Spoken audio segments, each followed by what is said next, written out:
नमस्कार. आज आपण एका खूप महत्वाच्या आणि अनोख्या अशा आपल्या परंपरेवर बोलणार आहोत, वारी. नमस्कार.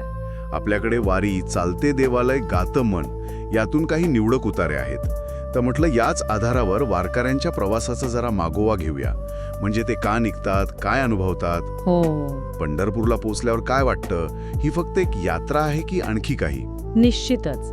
आणि या उतार्यांमधून एक गोष्ट लगेच जाणवते, म्हणजे ही फक्त शारीरिक पायपीट नाहीये हो. ही एक खोल मानसिक आणि काय म्हणतात त्याला आत्मिक प्रक्रिया आहे. म्हणजे वारकरी स्वतःला कुठेतरी नव्याने ओळखतो यात. हो, अगदी. सुरुवातीलाच एक वाक्य बघा, ते खूप महत्वाचं वाटलं. वारीत चालताना लोक देवाकडे जात नाहीत, ते स्वतःच्या अंतरात्म्याला भेटायला चाललेले असतात. आणि मग ती पहाटेची सुरुवात, हरिपाठ, विठ्ठलनामाचा गजर, हा जणू दिवसाचा नाही तर एक आंतरिक शोधाचा आरंभ आहे. बरोबर. पण हे नक्की कसं घडतं, म्हणजे त्याचं स्वरूप कसं असतं? तेच तर. याबद्दल काही संकेत मिळतात का उतार्यांमध्ये? मिळतात ना. म्हणजे बघा, ते एकत्र नामस्मरण करणं, ते लाखो लोकांनी एकत्र चालणं, यातून होतं काय की रोजच्या जगण्यातला तो मी असतो ना, तो कुठेतरी मागे पडतो. आपण जणू काही बाह्य जगापासून तुटून एका वेगळ्याच विश्वात जातो. त्यामुळे त्या बाह्य दर्शनापेक्षा आतल्या अनुभूतीला जास्त महत्व आहे, असं हे उतारे सांगतात. अच्छा. आणि याच अनुभूतीतून मग तो आपण भाव तयार होत असेल, नाही का? कारण म्हटलंय की वारीत श्रीमंत गरीब लहान मोठा काही भेद उरत नाही. काही नाही. फक्त एकच ओळख, विठोबाचा भक्त. अगदी. आणि एकच जयघोष, तुका म्हणे पंढरी रंग, जय जय रामकृष्ण हरी. काय सहज रूप आहे हे सामाजिक समतेचं. बरोबर. आणि ही समता केवळ कोणीतरी सांगितली म्हणून नाहीये, ती अनुभवातून येते. हो हो. एकत्र चालणं, एकत्र भजनं म्हणणं, एकत्र जेवणं, यातून ती आपोआप साधली जाते. म्हणजे भक्ती समाजाला कसं एकत्र आणू शकते याचं हे चालतं बोलतं उदाहरण आहे. अगदी. हा जो समानतेचा अनुभव आहे तो वारीच्या विशिष्ट रचनेमुळे अधिक घट्ट होतो असं वाटतं. म्हणजे पालखी आणि दिंडी याबद्दल काय म्हटलंय उतार्यांमध्ये? हो, त्याचा उल्लेख आहे. पालखी म्हणजे संतांचं प्रतीक, त्यांची ऊर्जा घेऊन चालणारी, एका अर्थाने ती ऊर्जेचं केंद्र आहे. आणि दिंडी म्हणजे वारकऱ्यांचे शिस्तबद्ध गट. पण ही रचना फक्त गर्दीचं नियोजन नाहीये, हे लक्षात घ्यायला हवं. अच्छा, मग काय आहे? ती जी प्रचंड सामूहिक ऊर्जा असते ना, तिला एका लयीत, एका दिशेने प्रवाहित ठेवण्याचा हा एक प्रभावी मार्ग आहे. कळलं? तो ज्ञानोबा माऊली तुकाराम गजर, तो टाळ मृदुंगाचा नाद, त्यात वारकरी तल्लीन होतात. त्याला इथे धुंद भक्ती म्हटले. ती याच रचनेतून साधते. बरोबर आहे.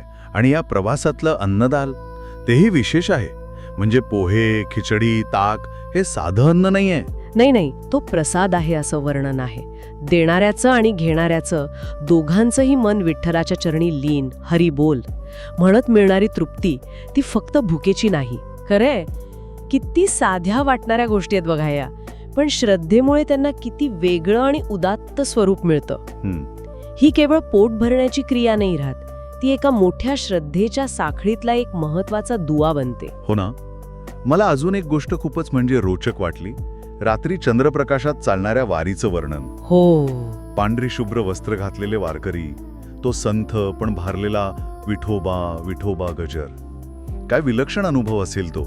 कल्पनाच केली तरी अंगावर काटा येतो. आणि त्यात भर म्हणून ढोल ताशा, लेझीम, अभंग, भारूड या सगळ्या लोककला, जणू काही ही चालती बोलती संस्कृतीच आहे. अगदी.